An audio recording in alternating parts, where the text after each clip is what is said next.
நீங்கள் பார்த்து கொண்டிருப்பது நாட்டுக்கோட்டை நகரத்தார் டிவி. எங்கள் அப்பச்சி நான் வளருகிற காலத்திலேயே அடிக்கடி என்கிட்ட சொல்கிறது என்னென்னா, நான் இப்போ படப்பு வீடு ஒன்று கட்டியிருக்கேன், நம்ம கும்பிடுற சாமி நம்ம தலைமாடு காக்கும்பாங்க.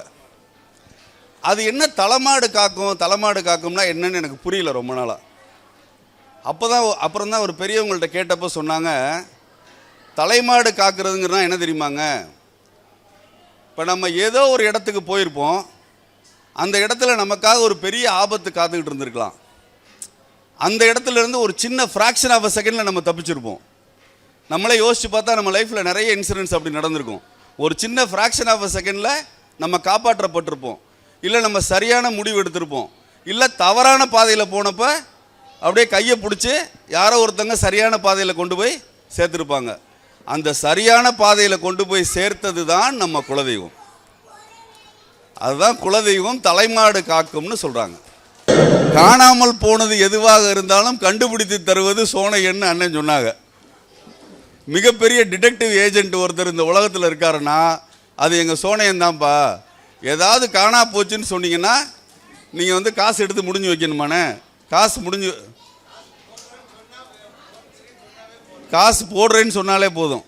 அண்ணே, காணாமல் போன பொருளை மட்டும் இல்லைண்ணே, வீட்டில் கல்யாணம் நடக்கணுன்னாலும் அதுக்கு சோனையன் மாதிரி தெய்வத்தோட அருளால் தானே எங்கள் வீட்டில் கல்யாணம் நடந்துச்சு. இந்த மனுஷன் ஏன் கடவுள் மேலே இருக்குன்னு கை காமிச்சான்? ஏன்னா எந்த மனுஷனுக்கும் எங்கேருந்து வந்தோன்னு தெரியாது, எங்கே போகிறோம்னு தெரியாது.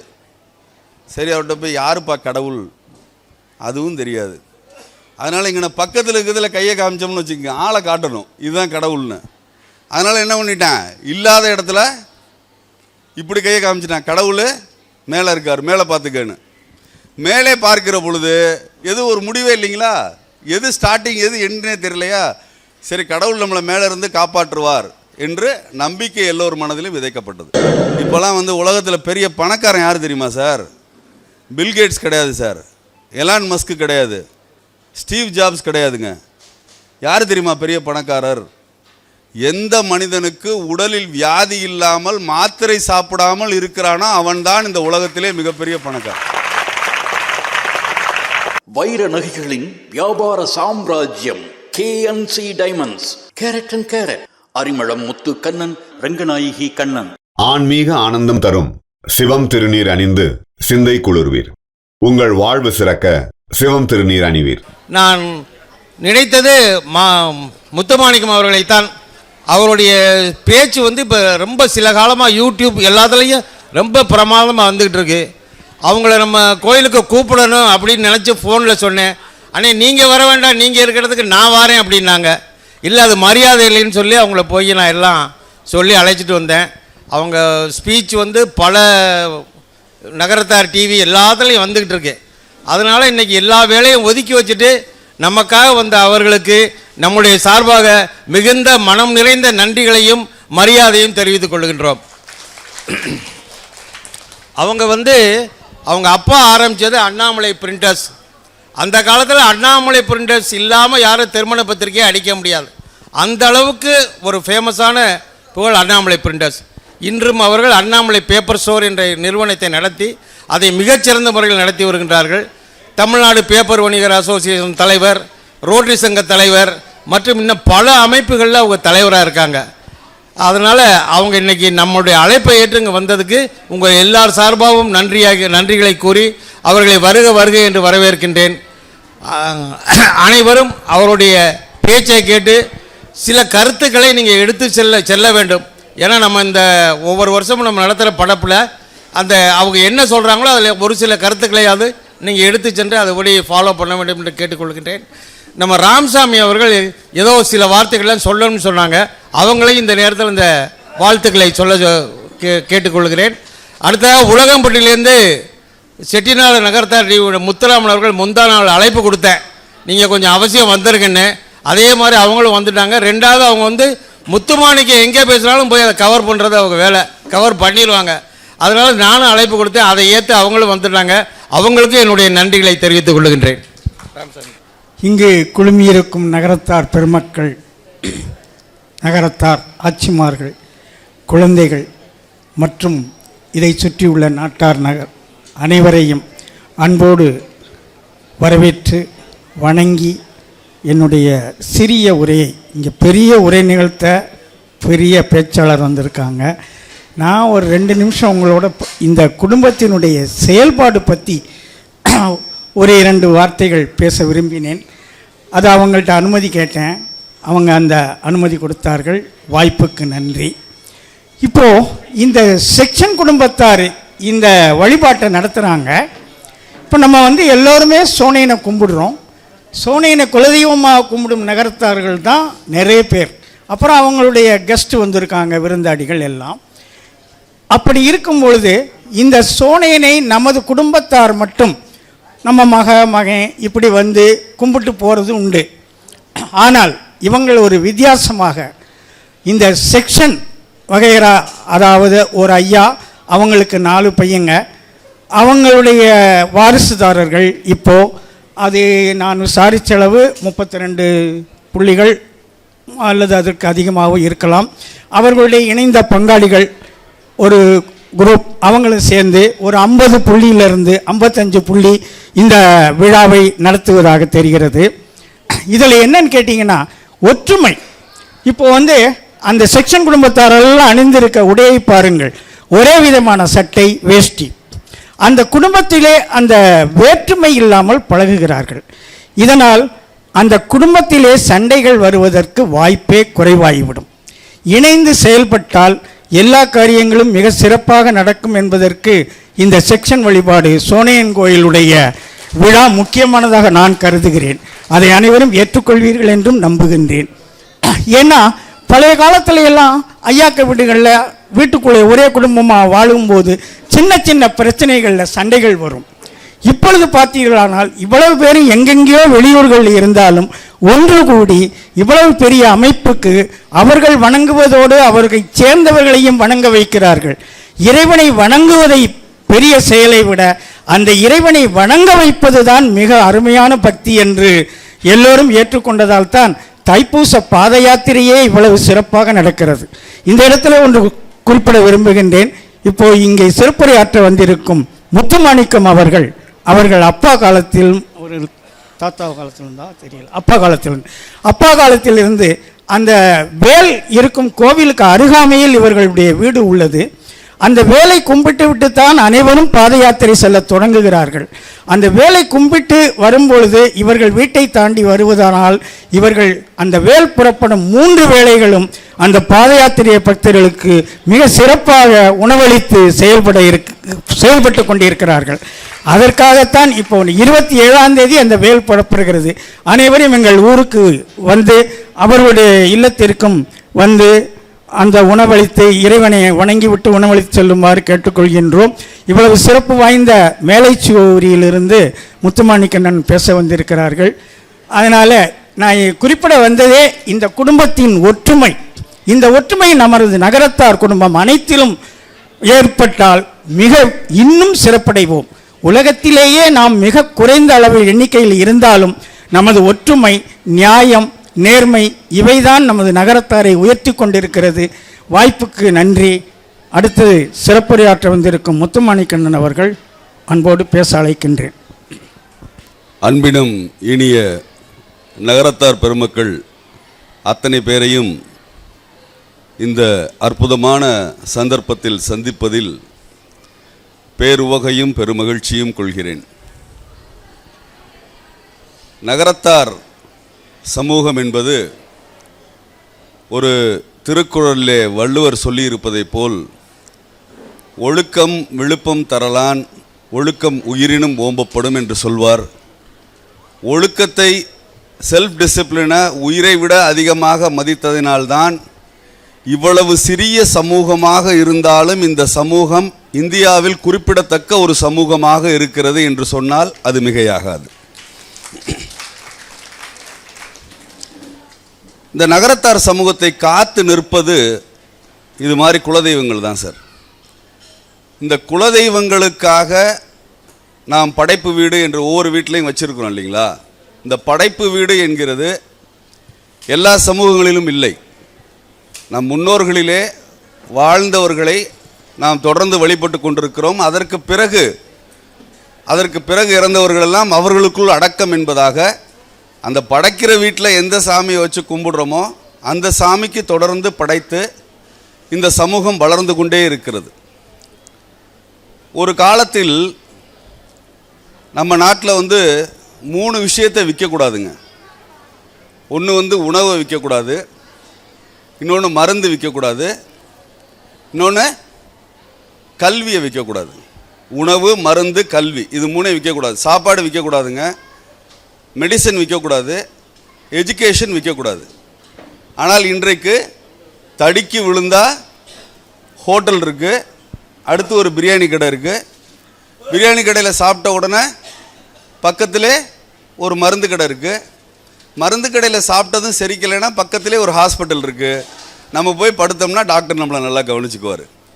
ஆனால் ஒரு காலத்தில் நமது சமூகம் எப்படி இருந்தது என்றால், எல்லா வீட்லேயும் திண்ணை கட்டி வருகிற அத்தனை பேரையும் உபசரித்து உணவளித்த சமூகம் ஒன்று உண்டென்றால் அது நகரத்தார் சமூகம்தான் என்பதை இந்த நேரத்தில் சொல்கிறேன். சார், எப்படி இருந்திருக்கு தெரியுமா கல்ச்சரு? யாராவது வீட்டு திண்ணையில் படுத்திருக்காங்களான்னு இரவு பார்த்து விட்டு தான் நகரத்தார் பெருமக்கள் கதவே சாத்துவாங்க. நைட்டு கதவை சாத்துகிறதுக்கு முன்னால் திண்ணையில் யாராவது இருக்காங்களான்னு பார்த்துட்டு அந்த திண்ணையில் இருக்கிறவங்கள சாப்பிட்டீங்களா அப்படின்னு கேட்டுட்டு தான் கதவை சாத்துவார்கள். அப்படி ஒரு அருமையான கலாச்சாரம் கொண்ட சமூகம். இன்றைக்கும் அந்த மாதிரியான விருந்தோம்பல் எப்பொழுதும் இருக்கிறது. பாடுவார் முத்தப்ப செட்டியார் அவர்கள் சில பாடல்கள் பாடியிருப்பார். அதை சொல்லுவதற்கு முன்னால் இந்த சோனையன் கோவிலுக்கு பேசுவதற்காக வரணும்னு நாகப்பண்ணை சொன்னாங்க. சொன்னோன்னே வந்ததுக்கு உடனே சம்மதித்ததற்கு முதல் காரணம் என்ன தெரியுமா? போன செவ்வூர் சோனையன் படைப்பில் நான் கலந்துக்கிட்டேங்க. சாமி கும்பிட்டுட்டு பிரார்த்தனை பண்ணிவிட்டு ஏலத்தில் ஒரு விளக்கு எடுத்து என்னுடைய மகனுக்கு திருமணமாக வேண்டும் என்று சோனையனிடம் மனமுருகி வேண்டிக் கொண்டு சென்றேன்.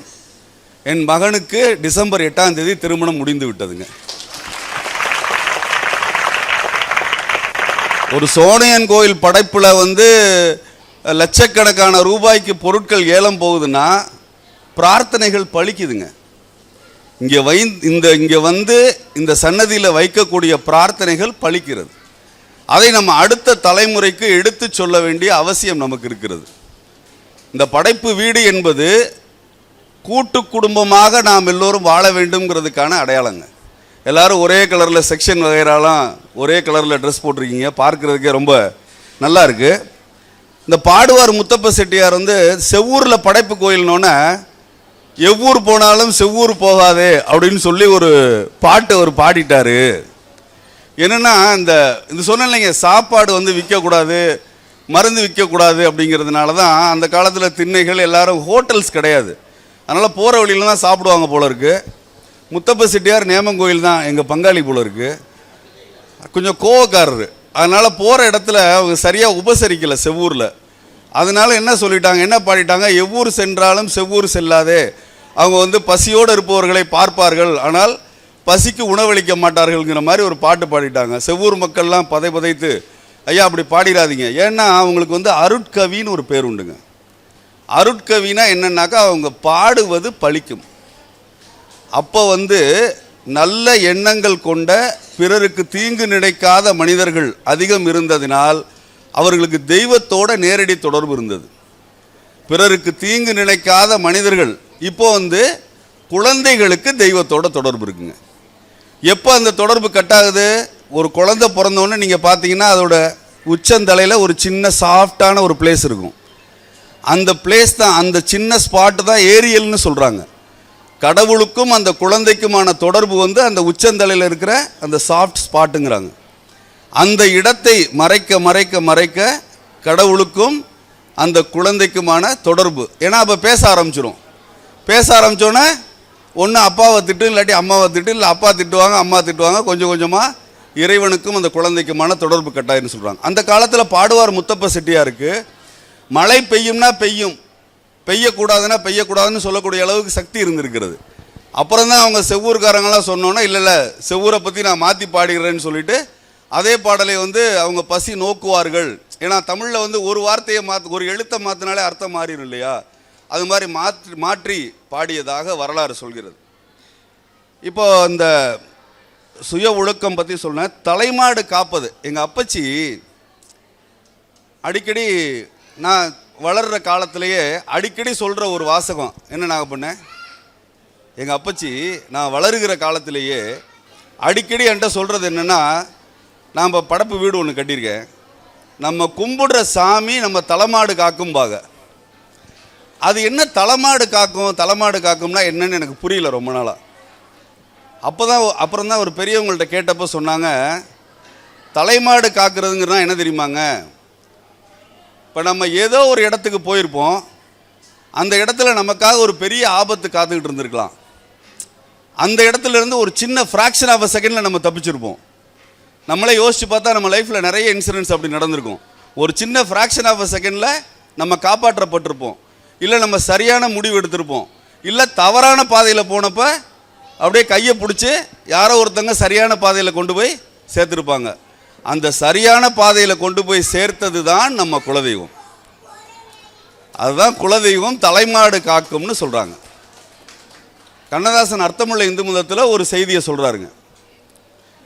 அவருக்கு தெரிந்த நண்பர் அப்போ காரைக்குடியில் நகரசபை தலைவராக இருக்காருங்க. அவங்க பேர் மெய்யப்ப செட்டியார்.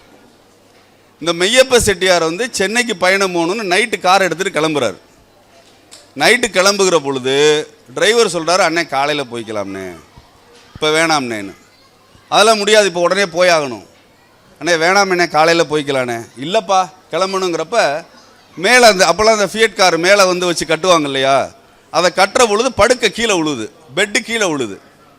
விழுகிறப்ப சொல்கிறாங்க சுற்றி இருக்கிறவங்களாம், ஐயா அபசகுணமாக இருக்குது, வேணாமே காலையில் போய்க்கலாமேன்னு.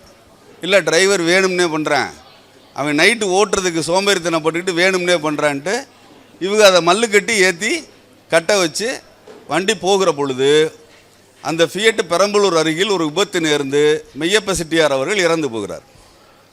உடன் வந்தவர்கள் படுகாயமடைகிறார்கள். இப்போ இதிலேருந்து நம்ம தெரிஞ்சிக்க வேண்டிய செய்தி என்னங்க, எப்பொழுதுமே தெய்வம் நேரடியாக வந்து நம்மிடம் சோனையன் பேச மாட்டார், சோனையன் நேரடியாக வந்து அதே ரூபத்தோடு நம்மிடம் செய்தி சொல்ல மாட்டார். எவரெவரெல்லாம் சோனையருக்கு அடியவர்களோ அல்லது எவரெவரெல்லாம் உங்களுக்கு அந்த ஆபத்து வருகிற சந்தர்ப்பத்திலே அருகில் இருப்பவர்களோ பக்கத்தில் இருக்கிறவங்களோ அவங்க மூலமாக உங்களுக்கு சோனையன் செய்தி சொல்லுவார். நீங்கள் வணங்குகிற குலதெய்வம் ஒரு செய்தி சொல்லும். இந்த நம்பிக்கை தாங்க ஆக்சுவலாக வாழ்க்கை. நல்லா யோசிச்சு பாருங்களேன், நம்பிக்கையோடு நீங்கள் வழிபடுகிற பொழுதுதான் ஒரு தெய்வம் உங்களுக்கு முழு பலனை தருகிறது. ஈஃபில் டவர் நம்ம எல்லாருக்கும் தெரியும், ஈஃபில் டவர் எல்லாருக்கும் தெரியும் இல்லையா? பாரிஸோட மிகப்பெரிய ஆச்சரியம், உலக அதிசயத்தில் ஒன்று, 1072 அடி உயரம் இருக்குன்னு சொல்கிறாங்க. அது எதற்காக கட்டப்பட்டதுன்னு தெரியுமா சார்? அந்த ஊரில் ஒரு வர்த்தக கண்காட்சி நடக்குது, ஒரு ட்ரேட் ஃபேர்னு சொல்கிறாங்கல்ல, அது மாதிரி ஒரு ட்ரேட் ஃபேர் நடக்குது. அதற்காக கட்டப்பட்டது தான் ஈஃபில் டவர். ஆனால் ஈஃபில் டவர் கட்டப்பட்ட பொழுது அந்த நாட்டில் எல்லாரும் எதிர்க்கிறாங்க, ஏயா நடக்க போகிறது ஒரு கண்காட்சி, இதுக்கு போய் இவ்வளோ பெரிய டவர் தேவையான்னு. ஆனால் அதை கட்டிய இன்ஜினியர் சொன்னார், இன்றைக்கு இது வந்து காகிதத்தில் வரையப்பட்ட ஒரு கோடாக இருக்கிறது. எவ்வளோ பெரிய காரியமாக இருந்தாலும் முதல்ல பேப்பரில் ஒரு சின்ன புள்ளியில் தானே சார் தொடங்குது. ஈஃபில் டவர் மட்டும் என்ன நேராக அப்படியே ஃபேப்ரிகேட் பண்ணி நேராக வந்து மண்ணில் இறங்கியிருக்க போகுது இல்லை. ஒரு பேப்பர், துண்டு பேப்பர் எடுத்து அவர் காஸ் ஆஃப் ஈஃபில்ங்கிறவர் அதை வரைகிறாரு, ஈஃபில் டவர் அப்படின்னு. அப்போ எல்லாரும் சொல்கிறாங்க, இதெல்லாம் செட் ஆகாது சார், இதெல்லாம் போய் ஒரு நாட்டோட முன்னேற்றத்துக்கு உதவுமான்னு. ஆனால் அது கட்டி முடிக்கப்பட்ட இன்று உலகத்தில் இருக்கிற அதிக டூரிஸ்ட் விசிட் பண்ணுற பிளேஸ் வந்து பாரிஸாக ஈஃபில் டவராக இருக்கிறது. அப்போ நம்பிக்கையோடு நாம் ஒரு செயலை செய்கிற பொழுது அந்த நம்பிக்கை நமக்கு முழு பலனையும் தருகிறது. நம்ம வந்து சாமி கும்பிட்றப்பையே அரை மனசாக கும்பிடக்கூடாதுங்க. என்னவோ எல்லாரும் கூப்பிட்றாங்க, நம்மளும் போகிறோம். இது நான் அனுபவபூர்வமாக பார்த்த உண்மை, நான் அனுபவபூர்வமாக தெரிஞ்சுக்கிட்ட உண்மையை மனசார சொல்கிறேன். இங்கே இருக்கக்கூடிய இந்த கிராமத்து தெய்வங்கள், நாம் வழிபடுகிற தேவதைகள், நாம் வழிபடுகிற குலதெய்வம்லாம் சாதாரணமான பவர் கிடையாதுங்க. சூப்பர் பவர் கொண்ட தெய்வங்கள். இந்த தெய்வங்களை நீங்கள் நம்பிக்கையோடு வழிபட்டால் உங்கள் வீட்டில் மனம் தளர்ந்திருக்கலாம், ஒரு காரியம் நிறைவேறாமல் இருக்கலாம், எதுவாக இருந்தாலும் நிறைவேற்றி தரக்கூடிய வலிமை எதுக்கு இருக்குங்க? குலதெய்வங்களுக்கு இருக்கு. இப்போ எல்லாரும் இவர் என்ன பேசுகிறாரு, நம்ம என்ன கேட்குறோன்னு குர்ருன்னு பார்த்துக்கிட்டே இருக்கிறதுனால நமக்குள்ளே ஒரு டாஸ்க் வச்சுக்கோமா? ஓகே, நான் பேச்சுக்கு நடுவில் ஆத்தான்னு சொல்லுவேன், நீங்கள் எல்லாம் அப்பச்சின்னு சொல்லணும். நான் அப்பச்சின்னு சொல்லுவேன், நீங்கள் எல்லாம் ஆத்தான்னு சொல்லணும். ஏன்னா ரொம்ப நாளாக மறந்து போச்சு. ஆரம்பிக்கலாமா? ஆத்தா, அப்பச்சி, கனெக்ட் ஆகிறதுக்காக சொல்லிக்கிட்டேன். தம்பி சொல்லுப்பா, அப்பச்சி நல்லா சத்தமாக சொல்லுப்பா. ஆத்தா, ஆத்தான்னு சொல்கிறேன் மெது. ஆத்தா, ஆத்தா, நல்லா ஆத்தான்னு கூப்பிடு. அதுதான் நம்மளுடைய குல வழக்கம். என்னது? அம்மாவை ஆத்தான்னு கூப்பிட்றதான். மம்மி என்றால் அம்மா கிடையாது, அது பதப்படுத்தப்பட்ட பாடி கிரேக்க நாட்டில். ஓகே, ஆத்தா. காணாமல் போனது எதுவாக இருந்தாலும் கண்டுபிடித்து தருவது சோனையன்னு அண்ணன் சொன்னாங்க. மிகப்பெரிய டிடெக்டிவ் ஏஜென்ட் ஒருத்தர் இந்த உலகத்தில் இருக்காருன்னா அது எங்கள் சோனையன் தான்ப்பா. ஏதாவது காணா போச்சுன்னு சொன்னீங்கன்னா நீங்கள் காசு எடுத்து முடிஞ்சு வைக்கணுமாண்ணே. காசு போடுறேன்னு சொன்னாலே போதும். அண்ணே, காணாமல் போன பொருளை மட்டும் இல்லைண்ணே, வீட்டில் கல்யாணம் நடக்கணும்னாலும் அதுக்கு சோனையன் மாதிரி தெய்வத்தோட அருளால் தானே எங்கள் வீட்டில் கல்யாணம் நடந்துச்சு. அதாவது ஒரு 3 விஷயங்க. என்னோட பையனுக்கு கல்யாணம் நடந்ததுக்கு நான் 3 விஷயத்தை காரணமாக நினைக்கிறேன். ஒன்று எங்கள் குலதெய்வம் கோயில் இளையத்தாக்குடி அங்காள பரமேஸ்வரி மலையாள கருப்பர் கோயில் கும்பாபிஷேகத்தில் நான் செயலாளராக இருந்து அந்த கும்பாபிஷேகம் மிக சிறப்பாக நடைபெற்றதுங்க. அடுத்து சோனையன், செவ்வூர் சோனையன் கோயிலில் ஏலம் எடுத்து விளக்கு கொண்டே வீட்டில் வச்சு வழிபட்டோங்க.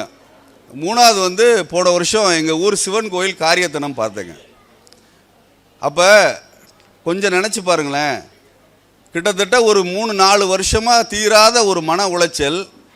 தெய்வ காரியங்கள் 3 காரியங்கள் செய்கிற பொழுது ஆட்டோமேட்டிக்காக நடக்குதுன்னா இந்த மனுஷன் ஏன் கடவுள் மேலே இருக்குன்னு கை காமிச்சான்?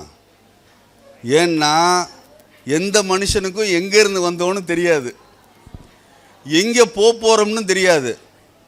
சரி, அவர்கிட்ட போய் யாருப்பா கடவுள் அதுவும் தெரியாது. அதனால் இங்கே பக்கத்தில் இருக்கிறதுல கையை காமிச்சோம்னு வச்சுக்கோங்க, ஆளை காட்டணும் இதுதான் கடவுள்னு. அதனால் என்ன பண்ணிட்டேன், இல்லாத இடத்துல இப்படி கையை காமிச்சிட்டேன், கடவுள் மேலே இருக்கார் மேலே பார்த்துக்கன்னு. மேலே பார்க்கிற பொழுது எது ஒரு முடிவே இல்லைங்களா, எது ஸ்டார்டிங் எது எண்டே தெரியலையா. சரி, கடவுள் நம்மளை மேலே இருந்து காப்பாற்றுவார் என்று நம்பிக்கை எல்லோரும் மனதிலும் விதைக்கப்பட்டது. இப்போ முதல்ல நம்ம முழு நம்பிக்கையோடு நம்ம பிரார்த்தனை பண்ணணும். அடுத்தது முழு ஈடுபாட்டோட, ஈடுபாடுனா என்னங்க, இன்வால்மெண்ட்டாக என்ன சார்? ஒரு உதாரணம் சொல்லட்டுமா?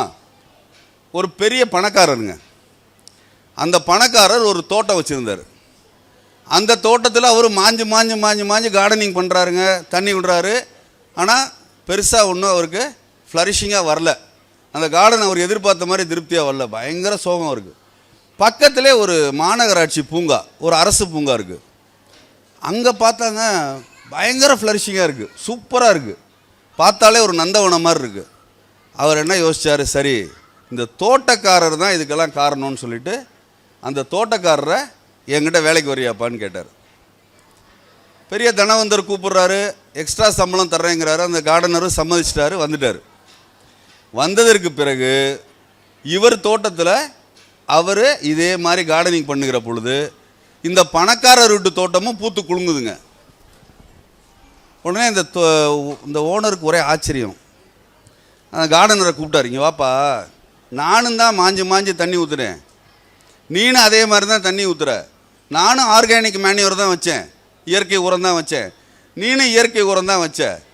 இப்போ நீ வச்சா மட்டும் எல்லாமே நல்லா பச்சை பசேல்னு அருமையாக வளருது, நான் வச்சா மட்டும் ஏப்பா ரொம்ப சொடங்குச்சு. ஐயா சொல்கிறேன்னு கோச்சிக்கூடாது, ஐயா சொல்கிறேன்னு கோச்சிக்கூடாது. நீங்கள் கடமைக்கு தண்ணி ஊற்றுனீங்க, நான் கரிசனத்தோடு தண்ணி ஊற்றுனேன். ஒரு செடிக்கு தண்ணீர் ஊற்றுவதற்கு கூட நீங்கள் கரிசனத்தோடு, அதாவது செடிக்கு உயிர் இல்லைன்னு நினச்சிக்காதீங்க சார்.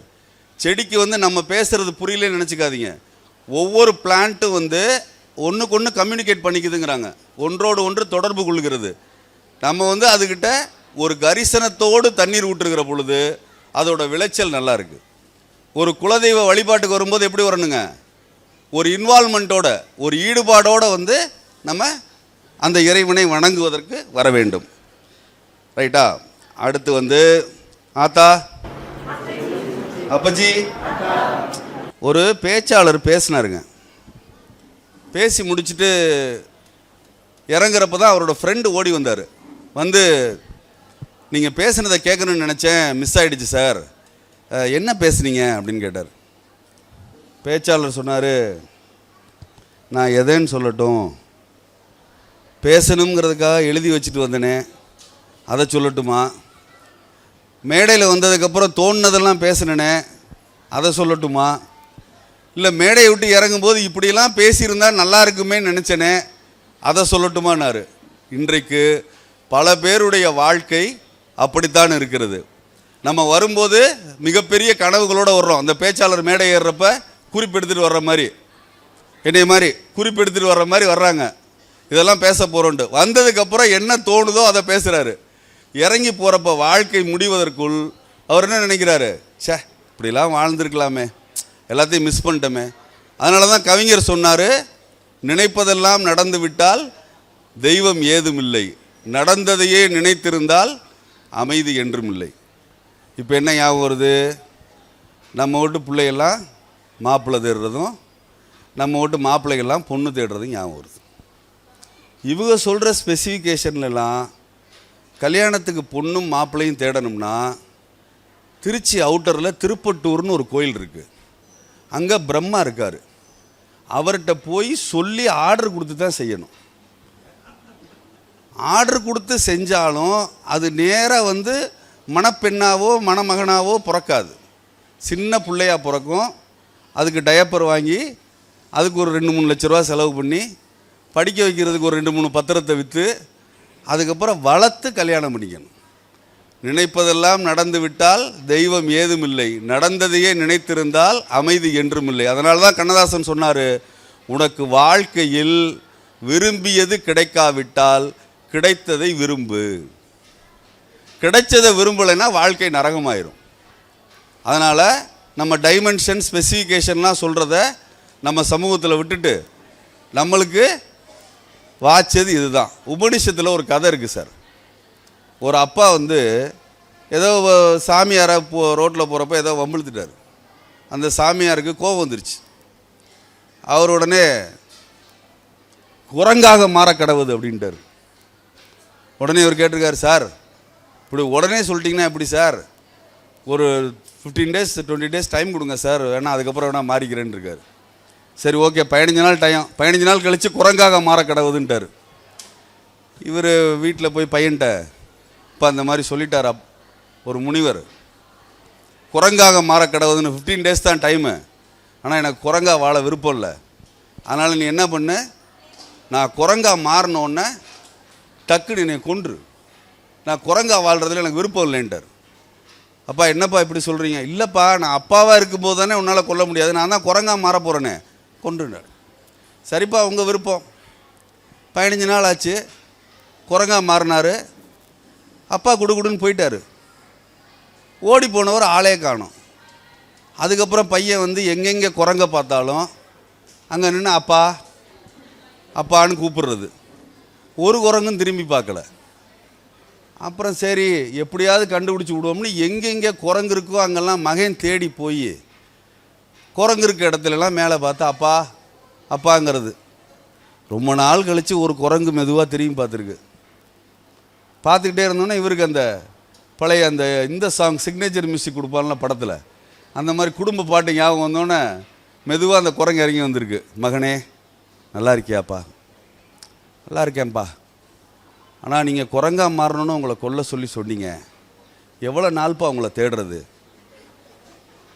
அப்படின்னு பேசிக்கிட்டு இருந்தப்பயே பின்னாடி வந்து ஒரு பெண் குரங்கும் 2 குட்டி குரங்கும் வந்திருக்கு. இவர் கேட்டிருக்காரு, அப்பா இந்த பின்னாடி நிற்கிற குரங்கு யாருப்பா? அதுதான்ப்பா உன் சித்தி. கூட இருக்கிறது 2 உன் தம்பியும் தங்கச்சியும். இனிமேல் இதுகளெல்லாம் பார்த்துக்க வேண்டிய பொறுப்பு உனக்கு இருக்கு. ஏப்பா குரங்கா மாறணுன்னா கொல்ல சொன்ன, இப்போ என்னடனா குடும்பத்தோடு வந்து நிற்கிற. நான் அப்போலேருந்து கண்ணதாசனை படிச்சுக்கிட்டு இருக்கேயா, விரும்பியது கிடைக்காவிட்டால் கிடைத்ததை விரும்பு. எனக்கு வாச்சது இந்த குரங்கு தான். இந்த குரங்கோட தான் மிச்ச காலத்தை கழிக்கணும்னு முடிவு பண்ணேன். இந்த ஆணொன்று பொண்ணொன்று, உன் தம்பியும் தங்கச்சியும். அப்பா நான் உன்னை கொல்லவும் இல்லை, நீ உன் குடும்பத்தோடு நல்லா வாழு, முதல்ல இந்த இடத்த விட்டு கிளம்பு அப்படின்னு சொன்னதான் அந்த கதை முடிகிறது. என் அன்பிற்குரியவர்களே, இந்த வாழ்க்கையில் எப்பொழுதுமே நாம் நமக்கென்று நிறைய எதிர்பார்ப்புகளை ஏற்படுத்தி கொண்டே இருக்கிறோம். அந்த எதிர்பார்ப்புகள் நிறைவேற வேண்டுமென்றால் நாம் குலதெய்வத்தை வந்து வழிபட்டு, ஐயா எனக்கு இது வேணும், இது கொடுக்கணும். ஆனால் நிறைய சந்தர்ப்பத்தில் இன்னொன்று ஞாபகம் வச்சுங்க, இறைவனோட சன்னிதானத்துக்கு போகிறப்ப நம்ம என்ன பண்ணிடக்கூடாது, இவ்வளோ தான் வேணும்னு நிர்ணயித்து கேட்டுறக்கூடாது. நிறைய பேர் குறைச்சி கேட்டுருவாங்க. போய் நேராக கும்பிட போயில அவர் சாங்ஷன் பண்ணுறதுக்கு நிறைய அமௌண்ட் வச்சுருப்பார். சரி இப்போ பரவாயில்ல, ஓரளவுக்கு இவனுக்கு ஒரு 5 கோடி ரூபாய் சாங்ஷன் பண்ணி விடுவோன்னு நினச்சிக்கிட்டு இருப்பார். போய் கும்பிடல, ஐயா எப்படியாவது ஒரு டிவிஎஸ் 50 மட்டும் வாங்கிட்டா போதுமே. கடவுள் பார்ப்பார், ஓ பரவாயில்லப்பா, பாக்கி 4 கோடியே 95 லட்ச ரூபா மிச்சம் வேற ஒருத்தனுக்கு சாங்ஷன் பண்ணி விடலாம். இவனுக்கு ஒரு 5 லட்சத்தை கூட அதில் ஒரு 1 லட்ச ரூபாய்க்கு டிவிஎஸ் 50 வாங்கி ஓடிட்டு திருவேன்.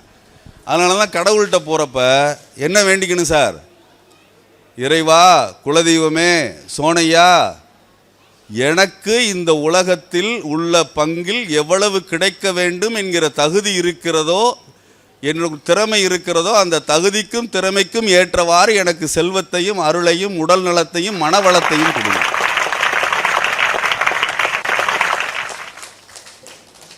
இறைவன்கிட்ட போய் இப்போலாம் வந்து உலகத்தில் பெரிய பணக்காரன் யார் தெரியுமா சார்?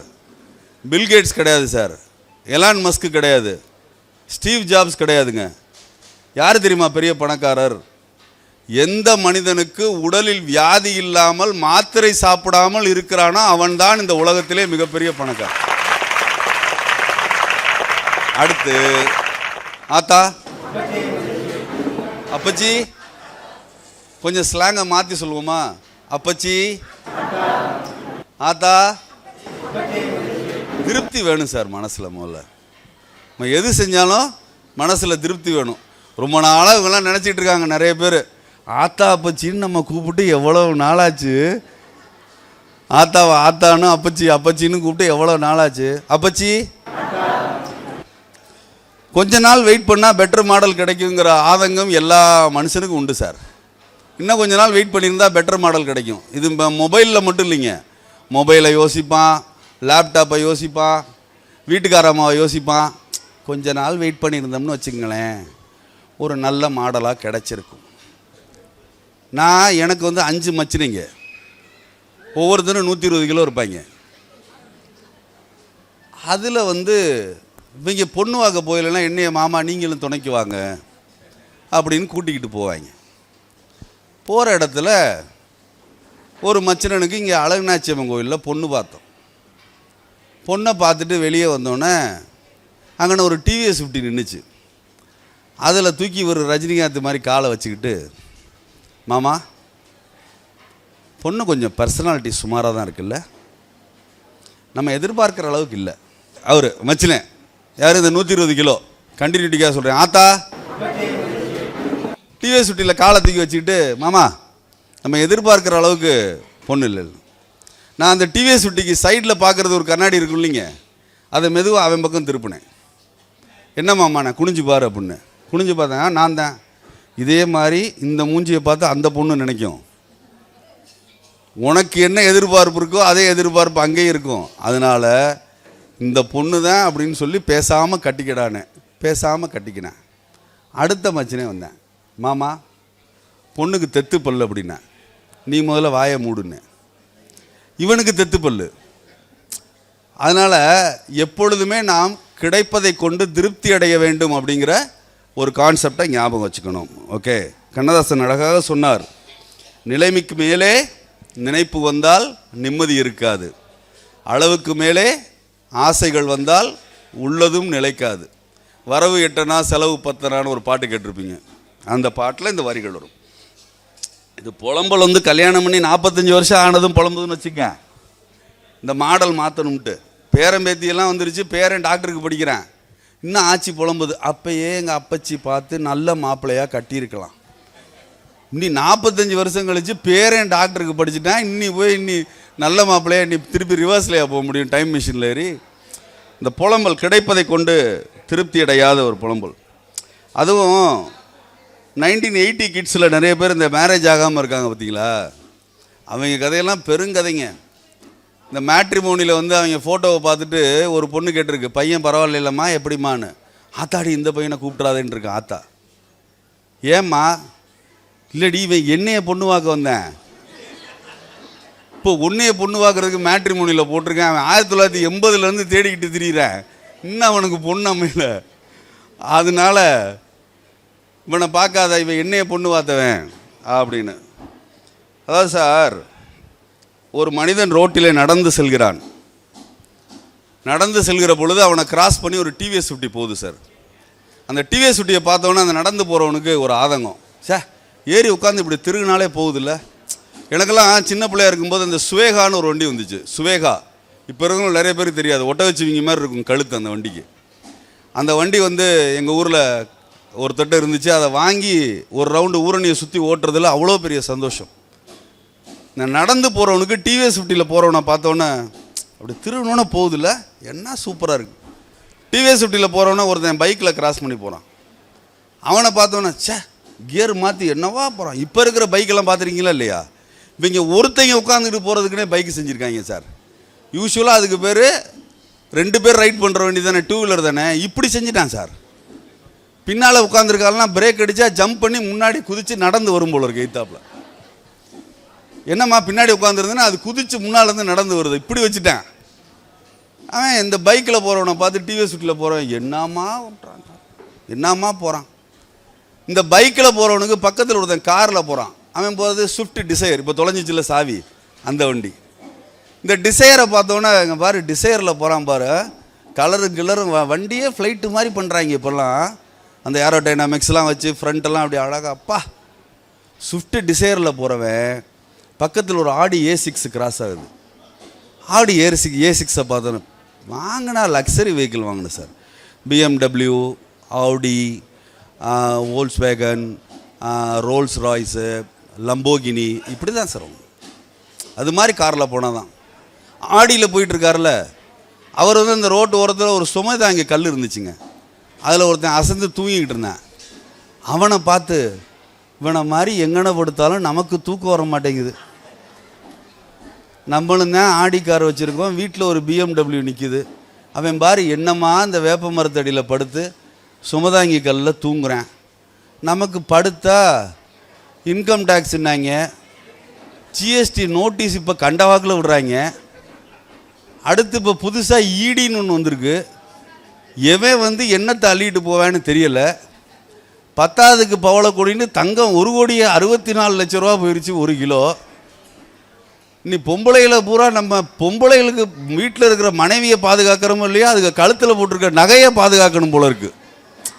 முன்னாடிலாம் விட்டுட்டு ஆட்சியை பின்னால் விட்டுட்டு நம்ம கொஞ்சம் முன்னால் நடந்து போகலாம். ஆட்சிக்கு பின்னாலே வருங்க ஏங்க அப்படின்னு. இந்த கல்யாணம் பண்ணி எத்தனை வருஷம் ஆச்சுங்கிறது நடக்கிறதுலே தெரிஞ்சிருங்க. கல்யாணம் பண்ணி இப்போ 15 நாள் தான் ஆச்சுன்னு வச்சுங்க, 2 பேர்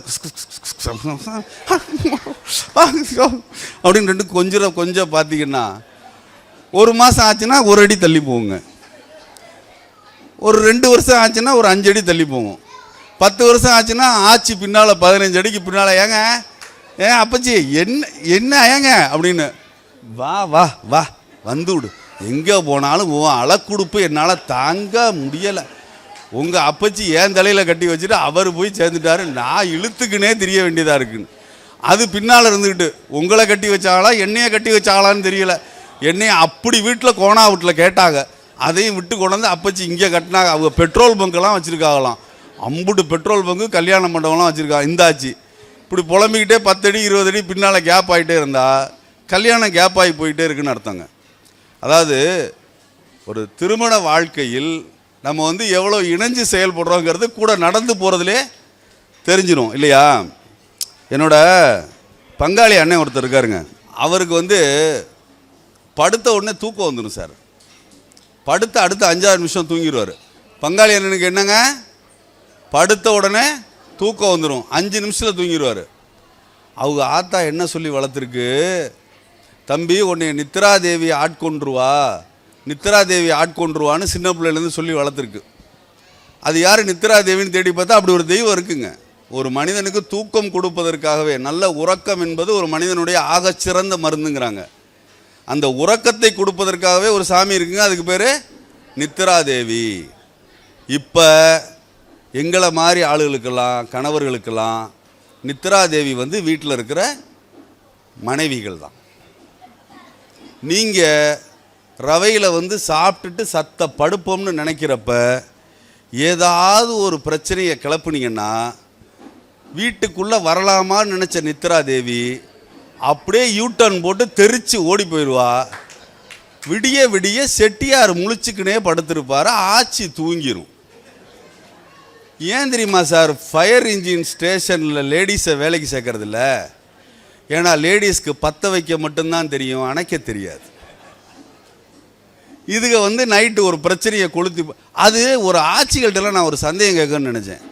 அது என்ன எங்கள் கூட பிறந்தவங்களை சொல்லல மட்டும் தொம்பி வந்தேன், தொங்கச்சி வந்துச்சு, நோத்தா சொன்னாளா, நொப்பத்தா என்ன சொன்னா, இவங்க விட்டு தம்பி மட்டும் நேராக வருவேன் பார்த்துருக்கீங்களா? நம்ம தம்பி தங்கச்சி மெதுவாக வரும், வந்து அப்படி நின்று தம்பி பாப்பா ஆத்தா நல்லா இருக்கியா மெதுவாக கேட்டு கேட்டு பர்மிஷன் கேட்டு.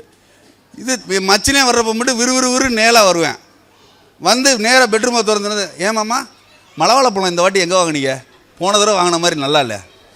இவன் வரையில் மலவாழைப்பழம் எடுத்துகிட்டு வந்தானே எனக்கு தெரியாது, எடுத்து சாப்பிட்டே வருவேன். நம்ம மனசுக்குள்ளே ஒரு திருப்தி பட்டுக்கும், சரி இப்போ வாழைப்பழம் பிடிக்காத குரங்கு எங்கே இருக்குது, சரி விறுவிறுன்னு வரையில இவங்களுக்கு இருக்கிற உரிமை. நம்ம தொங்கச்சி, தொம்பி, நோத்தா, நொப்பச்சி இவங்க வீட்டை சொல்லல மட்டும் ஏதாவது எங்கள் வீட்டை பற்றி பேசுனேன்னு வச்சுக்க, அவ்வளோதான். எங்கள் ஆத்தா பச்சி அவ்வளோ ஓவியமாக பெற்று ஓவியமாக வளர்த்தாங்க. அது என்ன ஓவியமாக பெற்று ஓவியமாக வளர்த்தாங்கன்னு எனக்கு புரியல. என்ன பப்பரக்காளி எல்லாரும் தானே ஓவியமாக பெற்று ஓவியமாக வளர்த்தாங்க. ஒரு வார்த்தை சொல்லிடக்கூடாது, அவ்வளோதான், வீடு ரணகலம் ஆயிரும். ஒரு ஆட்சி வந்து 2 பேருக்கு பேசி முடித்ததுக்கப்புறம் ஒரு கோர்ட்டிங் பீரியட்னு ஒன்று இருக்குங்க. கோர்ட்டிங் பீரியட்னா அந்த கல்யாணத்துக்கும் நிச்சயதார்த்தத்துக்கு நடுவில் உண்டான இடைவெளி. அப்போ அந்த ஃபோன் நம்பர் மட்டும் பொண்ணு விட்டு ஃபோன் நம்பரை மாப்பிள்ளைட்டையும், மாப்பிள்ளை விட்டு ஃபோன் நம்பரை பொண்ணுகிட்டையும் கொடுத்துடாதீங்க. இது 2 பேர் பேசுதுங்க, ஹலோ நல்லா இருக்கீங்களா, நல்லா இருக்கேன், உங்கள் வீட்டில் யார் சமைப்பா, இந்த கேள்வி டேஞ்சரஸான கேள்வி. அந்த பையன் அலர்ட் ஆகிருக்கணும். எங்கள் ஆத்தா தான் சமைக்கும். உங்கள் ஆத்தா ஊருக்கு போயிட்டா, ஆத்தா ஊருக்கு போயிட்டா எங்கள் சர்வன் மெய்டு தான் சமைப்பாங்க, வீட்டில் வேலைக்காரமாக இருக்குது. சரி அந்த வேலைக்காரம்மாவும் வேலைக்கு வரலன்னா, அதான் நீ கல்யாணம் பண்ணி வரப்போகிறேல, நீ சமைச்சு கொடு அப்படின்ட்டு இருக்கேன். முடிஞ்சிச்சு கதை. அடுத்த நாள் அவங்க ஆத்தா பேசி விட்டவங்க வீட்டுக்கு வந்துருச்சு. ஏன் பொண்ணு என்ன இவங்க வீட்டுக்கு சமைச்சு கொட்டவா, நான் கல்யாணம் பண்ணி கொடுக்குறேன், அப்படி வளர்த்தேன் என் மகளை, நான் கொண்டு வந்து இவங்க வீட்டில் சமைக்கிறதுக்காக விடணும். இன்னும் அந்த பையன் பேசையில் பூரா சொல்கிறானாம்ல, நீ தான் சமைச்சு கொடுக்கணும், நீ தான் சமைச்சு கொடுக்கணும்னு. அப்போ அந்த ஆட்சி பேசி விட்ட ஆட்சி கேட்டிருக்கு, உங்கள் மகளுக்கு எத்தனை வெரைட்டி ஆட்சி செய்ய தெரியும்னு. என் மகளுக்கு சமைக்கவெல்லாம் தெரியாது. அப்புறம் என்ன, தெரியாத சமையலுக்கா இவ்வளோ பில்டப்பு? எப்படியும் ஸ்விக்கி ஜொமேட்டோவுக்கு செட்டியார் சம்பாத்தியத்தில் ஒரு 2-3 பிளாட்டு, ஒரு ஏதோ ஒரு 10 லட்ச ரூபா பணம் எடுத்து தனியாக வச்சிடணும். ஏன்னா இவங்க சாப்பிட்றது பூரா இப்போ ஸ்விக்கி சொமேட்டோ தானே, அந்த மாதிரியான கல்ச்சர் தானே இப்போ டெவலப் ஆகிட்டுருக்கு. என் அன்பிற்குரியவர்களே, நமது நாடு கூட்டு குடும்பமாக இருந்தவரை குடும்பத்தின் மேன்மை நம் ஒவ்வொருவருக்கும் தெரிந்தது. எப்பொழுது கூட்டு குடும்பம் என்பது தனித்தனியாக பிரிந்து போனதோ அப்பொழுதெல்லாம் இந்த நாட்டினுடைய குடும்பங்கள் கொஞ்சம் கொஞ்சமாக தொடர்பை அறுத்து கொண்டே வருகின்றன. வீட்டின் அடுப்படிகள் அணைகிற பொழுதிலெல்லாம் குடும்ப உறவுகள் அருந்து கொண்டிருக்கின்றன என்பதை நாம் மறந்துவிடக்கூடாது. அதனால தான் சார் இவ்வளவு வெளிநாட்டுக்காரனும் இவ்வளவு வெளிநாட்டு வியாபாரியும் என்ன பண்ணுறான், நம்ம இந்தியன்ஸை டார்கெட் பண்ணுறதே எதுக்கு? அவன் ஒவ்வொன்றா காலி பண்ணிட்டான். இது ஒரு வர்த்தக போர், இது ஒரு வர்த்தக போர். அதாவது நியூக்ளியர் வெப்பன் எடுத்து கன் எடுத்து ஷூட் பண்ணால் மட்டும் சண்டை கிடையாது, இது ஒரு வர்த்தக போர். அவன் என்ன நினைக்கிறான்? அவன் நினைக்கிறத நம்ம சாப்பிடணும், அவன் நினைக்கிறத நம்ம உடம்புல தேய்ச்சி குளிக்கணும், அவன் நினைக்கிற ட்ரெஸ்ஸை நம்ம போடணும்.